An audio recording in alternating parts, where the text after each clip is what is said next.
Hello guys, welcome back again. Thank you for the love and support. As we all know that कि हम लोग अब 100 plus YouTube family already हो चुके हैं एंड बढ़ाते रहो इसी तरीके से. So in this video what we are going to start in this video we are going to start inventory management. ये जो है ना, ये जो इन्वेंट्री मैनेजमेंट है, ये हमें कॉस्ट अकाउंटिंग में भी पढ़ने को मिलेगा और फाइनेंशियल मैनेजमेंट में भी पढ़ने को मिलेगा. यानी कि post accounting BCom second year है ग्रेजुएशन के और ये एफएम फाइनल ईयर में. So inventory management cost accounting में आपको इन्वेंट्री मटेरियल कॉस्ट कंट्रोल के चैप्टर के नाम से भी मिलेगा, मटेरियल कॉस्ट कंट्रोल, और एफएम में है इन्वेंट्री मैनेजमेंट. ठीक है, दोनों सेम चैप्टर है. ठीक है, और सेम चीज़ें पढ़नी है.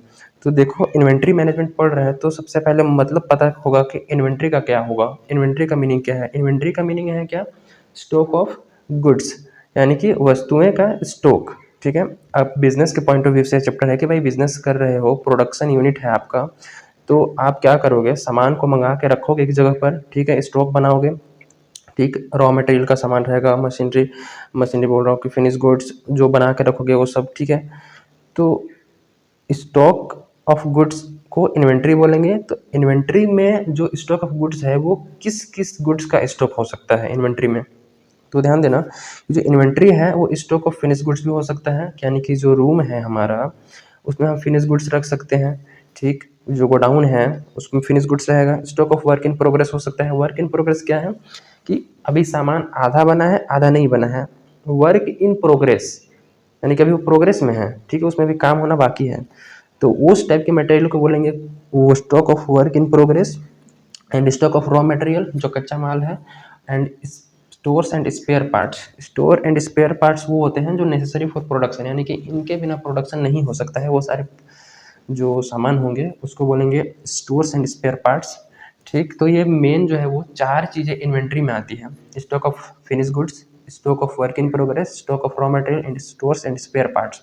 ठीक है, इन सब जो रूम में है, गोडाउन में है, वो सब इन्वेंट्री बोला जाएगा. ठीक है, और फर्दर इन्वेंट्री में और दो चीज़ें आ जाती है: लूज टूल्स और वेस्ट और बाई प्रोडक्ट्स. लूज टूल्स का मतलब होता है, सिंपल सी बात करूँ तो मैकेनिक के रूम में, मतलब मैकेनिक बोल रहा हूँ कि मैकेनिक के शोरूम में मैकेनिक का क्या बोलते हैं, तो वहाँ पास जो रेंच होते हैं, नट बोल्ट थोड़ा जो होते हैं, वो सब सारी चीज़ों को लूज टूल्स बोला जाता है. एंड वेस्ट और बाई प्रोडक्ट्स. ठीक है, तो ये सब चीज़ें इन्वेंट्री में आ जाती है. तो purpose of holding inventory next हमारा है कि इन्वेंट्री आखिर हम पर्पस क्यों होल्ड क्यों करें इन्वेंट्री हम. ठीक है, अपने पास इन्वेंट्री को रखें क्यों? तो पहला, avoid lost sales. Avoid lost sales का मतलब है कि अगर इससे लोस्ट सेल्स से मतलब है हमारा फिनिश गुड्स का स्टॉक होना चाहिए. फिनिश्ड गुड्स का स्टॉक क्यों होना चाहिए? क्योंकि जब सेल्स का हमारे पास अपॉर्चुनिटी हो, हमारे पास सेल्स का अपॉर्चुनिटी हो, तो उस समय हम सेल कर पाए इजीली, इसलिए हम फिनिश गुड्स का स्टॉक बना कर रखते हैं. ठीक, होल्ड करेंगे इन्वेंट्री को, फिनिश गुड्स का इन्वेंट्री होल्ड करेंगे ताकि जब भी सेल्स का मौका मिले हम तुरंत सेल कर पाए. तो इसके लिए फिनिश गुड्स का स्टॉक बना कर रखा जाता है. Benefits of quantity discount. Benefits of quantity discount का मतलब, अगर big order of raw material to over discount on price. कहने का मतलब है डिस्काउंट कब मिलता है? जब हम सामान बल्क में खरीदते हैं. तो बिग ऑर्डर यानी कि ज़्यादा से ज़्यादा सामान का ऑर्डर करेंगे रॉ मटेरियल का ताकि हमें डिस्काउंट मिले. ठीक है, तो इसलिए भी इन्वेंट्री को होल्ड करा जाता है, इन्वेंट्री ऑफ रॉ मटेरियल. ठीक, रॉ मटेरियल अगर ज़्यादा होल्ड करेंगे तो एक मतलब खरीदना कम पड़ेगा, तो उसके एक बल्क में खरीदेंगे तो डिस्काउंट मिलेगा. नेक्स्ट है reduction in ordering cost. By holding more inventory leads to fewer order. अब ऑर्डरिंग कॉस्ट क्या होता है? ऑर्डरिंग कॉस्ट कहने का मतलब, जब हम ऑर्डर करेंगे, ठीक, तो उस पर खर्चा देना पड़ेगा. भाई ऑर्डर करेंगे तो फ्री में थोड़ी ना ला के देगा. ठीक, तो जो खर्चा देना पड़ेगा हमें उसको बोलेंगे ऑर्डरिंग कॉस्ट. ठीक, जैसे कि हमें ऑनलाइन अगर शॉपिंग करते हैं फ्लिपकार्ट, अमेजन या फिर कोई भी ऑनलाइन शॉपिंग एप्लीकेशन से, तो वहाँ पर डिलीवरी चार्ज होता है. तो delivery charge nothing but ordering cost. जब हम लोग ऑर्डर करते हैं तो डिलीवरी चार्ज जुड़ता है, वही डिलीवरी चार्ज हमारा ऑर्डरिंग कॉस्ट होता है.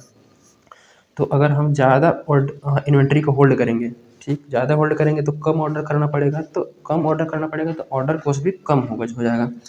फिर reduction in risk of production shortage. यानी कि अगर इन्वेंट्री हम होल्ड करके रखेंगे, ठीक, इन्वेंट्री हमारे पास रहेगा, तो प्रोडक्शन शॉर्टेज का जो रिस्क है वो कम हो जाएगा. कहने का मतलब प्रोडक्शन रुकेगा नहीं, ठीक है, प्रोडक्शन कंटिन्यूस चलती रहेगा। Keep inventory for smooth production, smooth production के लिए इन्वेंट्री को रखना बहुत ज़्यादा जरूरी है, क्योंकि प्रोडक्शन रुक जाएगा तो सेल रुक जाएगा, सेल रुक जाएगा तो सब कुछ रुक जाएगा, इसलिए प्रोडक्शन नहीं रुकना चाहिए बिजनेस में, मेन यही है, ठीक है।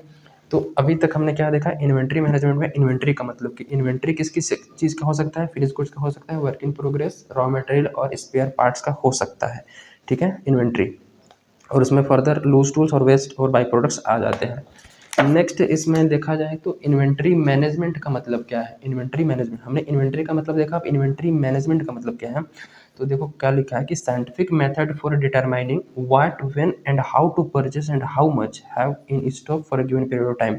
कहने का मतलब इन्वेंट्री मैनेजमेंट एक ऐसा मेथड है जो कि पर्टिकुलर टाइम पीरियड के लिए, ठीक, हमें कितना इन्वेंट्री परचेस करना चाहिए, कब इन्वेंट्री परचेस करना चाहिए, ठीक है, ये सारी चीज़ों को इन्वेंट्री मैनेजमेंट हमें बताता है, ठीक है।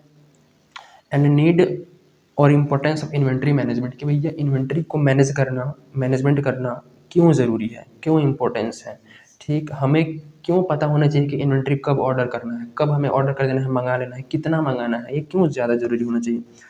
तो इन्वेंट्री मैनेजमेंट यही बताता है कि to determine quantity of inventory, वो इसलिए इन्वेंट्री मैनेजमेंट ज़रूरी है क्योंकि हमें ये पता चल सके कि कितना क्वांटिटी हम मंगाएं, ठीक, डिटरमाइन क्वांटिटी ऑफ इन्वेंट्री, की कितना क्वांटिटी इन्वेंट्री यहाँ रखना चाहिए गोडाउन में, रूम में कितना रखना चाहिए पर्टिकुलर स्टॉक में, और कितना ऑर्डर करना चाहिए, ठीक है।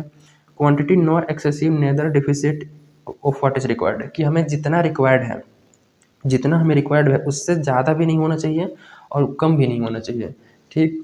अगर जितना है मान लो 100 kg कोई भी चीज़ बना रहे हैं, 100 किलो मटेरियल की रिक्वायरमेंट है, अगर कम रहेगा तो प्रोडक्शन रुक सकता है, और ज़्यादा हो जाएगा तो हमको रखने का भी तो खर्चा देखना है ना, रखने का खर्चा जो है वो बढ़ सकता है, ठीक है। तो सब कुछ सोच समझ के डिसाइड करना पड़ता है कि हमारा जो खर्चा है वो कम से कम आए, ठीक, तो उसी लिए इन्वेंट्री मैनेजमेंट करना ज़रूरी है, ठीक। In other words inventory management क्यों ज़रूरी है, तो size of inventory quantity should be economical और ऑप्टिमल, कहने का मतलब हमें डिटरमाइन करना है साइज ऑफ इन्वेंट्री, ठीक, कि कितना इन्वेंट्री रखें और कितना इन्वेंट्री ऑर्डर करें, जिससे हमारा क्या होना चाहिए जी, जो कॉस्ट है, जो कॉस्ट हो वो क्या हो, मिनिमम हो, इकोनॉमिकल का मतलब minimum, the size of inventory quantity should be economical और ऑप्टिमल, ठीक। Techniques of inventory management, next है जो हम इन्वेंट्री मैनेजमेंट करेंगे उसके टेक्निक्स क्या क्या है, ठीक। तो टेक्निक्स की बात करें तो determination of EOQ, EOQ is what, economic order quantity, ठीक, जो कि नेक्स्ट वीडियो में डिटेल में इकोनॉमिक ऑर्डर क्वांटिटी पे ही बात होगी। तो जो टेक्निक्स है EOQ में जो टेक्निक्स है इन्वेंट्री मैनेजमेंट, इसमें हम EOQ की बात करेंगे कि EOQ क्यों डिटरमाइन करना मतलब वो है क्या और क्यों डिटरमाइन करते हैं। डिटर्मिनेशन ऑफ इन्वेंट्री लेवल, कि हमें इन्वेंट्री कितना रखना चाहिए, इन्वेंट्री कहने का मतलब जो हमारा गोडाउन है, रूम है, उसमें कितना इन्वेंट्री रखे, कितना रॉ मटेरियल रखे, तो इसमें कुछ लेवल्स होते हैं जैसे कि maximum level, minimum level, reorder level, dangerous level, ठीक, ये सारे लेवल होते हैं। और इन्वेंट्री टर्नओवर रेशियो भी देखा जाता है, और सेलेक्टिव इन्वेंट्री कंट्रोल टेक्निक्स। तो बेसिकली इस चैप्टर में जो इन्वेंट्री मैनेजमेंट है या फिर मटेरियल कॉस्ट कंट्रोल है, इसमें बेसिकली 4 चीज़ें पढ़नी है चैप्टर में, ठीक, चार चीज़ों में से ये जो 3 है ना, ये 3 ऊपर के ये प्रैक्टिकल बेस्ड है, ये थ्योरी वाले, तो इसको पढ़ लेना आराम से समझ में आ जाए। कुछ ABC टेक्निक्स और अदर टेक्निक्स होती हैं इसमें इन्वेंट्री को कंट्रोल करने के लिए। तो बेसिकली हमें 3 पर फोकस करना है, determination of EOQ, determination of inventory levels and inventory turnover ratio, ठीक है, जिसमें से नेक्स्ट वीडियो में we will discuss about determination of EOQ, EOQ होता क्या है और उसको क्यों डिटरमाइन करना पड़ता है, ठीक। सो मिलते हैं अगली वीडियो में विथ EOQ, ठीक है, तब तक रिवाइज करते रहो, देखते रहो, और एग्ज़ाम के लिए बेस्ट अपना परफॉर्म करते रहो, मतलब तैयारी करते रहो, ठीक है। सो मिलते हैं in the next video, till then